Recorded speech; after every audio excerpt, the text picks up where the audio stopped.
కాకినాడ జిల్లా ఉప్పాడ తీరంలో అలల ఉద్రిక్తత పెరిగింది. ఇవాళ ఉదయం కొత్తపల్లి మండలం మాయపట్నం వద్ద సముద్రం విరుచుకుపడుతోంది. భారీ కెరటాలతో మాయపట్నం గ్రామం జలమయమయ్యింది. దాదాపు 70 ఇళ్లలో సముద్రపు నీరు చేరడంతో స్థానికులు బయటకు రాలేకపోతున్నారు. ఇప్పటికే గ్రామంలో 20 గృహాలు నేలకూలాయి. అధికారులు గ్రామానికి చెందిన సముద్రపు నీటిని వెనక్కి మళ్లించేందుకు ప్రయత్నిస్తున్నారు. జియో ట్యూబ్ రక్షణ గోడలు ధ్వంసం కావడంతో తరచూ గ్రామాల్లోనే సముద్ర నీరు చేరుతోంది. రాకాసి అలల వేగంతో దూసుకొచ్చిన గ్రామాలపై పడవటంతో తీర ప్రాంతాలు గ్రామాల కోతలు గురవుతున్నారు.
కాకినాడ జిల్లా ఉప్పాడ తీరంలో అలల ఉద్రిక్తత పెరిగింది.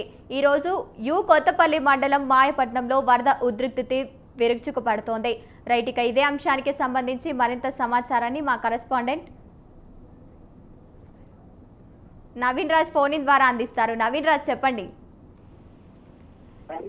ఏదైతే కాకినాడ జిల్లాలోని ఉప్పాడ సముద్ర తీరంలో అయితే కనుక అలలు ఎగసిపడుతున్న పరిస్థితి ఉంది. ఒక్కసారిగా అయితే కనుక ఆ ఉదయం నుంచి కూడా ఈ సముద్ర అలలు అయితే కనుక గ్రామాల చుట్టూ నీరు కూడా చేరడం పరిస్థితి అయితే ఉంది. ఉదయం నుండి ఉప్పాడ కొత్తపల్లి మండలం మాయాపట్నం అయితే సముద్రం అయితే వెతికిపడిన పరిస్థితి ఉంది. భారీ కెరటాలు అయితే కనుక ఈ మాయాపట్నం గ్రామాన్ని అయితే జలమయం చేసింది. దీంతో స్థానికులు అయితే కనుక ఆ ఇళ్లలోంచి కూడా బయటకు రావడానికి కూడా చాలా ఇబ్బందులు పడుతున్న పరిస్థితి ఉంది. గతం నుంచి కూడా అంటే ఈ జియో ట్యూబ్ అక్కడ పాడవడం, అలాగే రక్షణ గోడలు కూడా ధ్వంసం అవడం కారణంగా అయితే కనుక ఈ అలలు అయితే కనుక ఎగసిపడుతూ గ్రామాల్లోకి వెళ్తున్నాయని చెప్పేసి అయితే స్థానికులు అయితే చెప్తున్నారు. ఇది గతం నుంచి కూడా ఇలాంటి పరిస్థితులు చోటు చేసుకుంటున్నాయి. అధికారులు అయితే కనుక వచ్చి చూసి వెళ్ళిపోతున్నారు తప్ప మాకైతే న్యాయం అయితే జరగడం లేదు.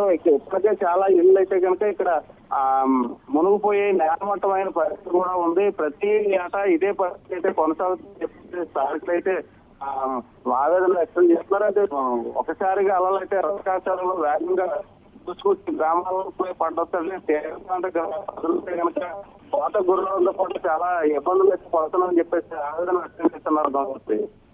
Right, thank you Naveen Raj.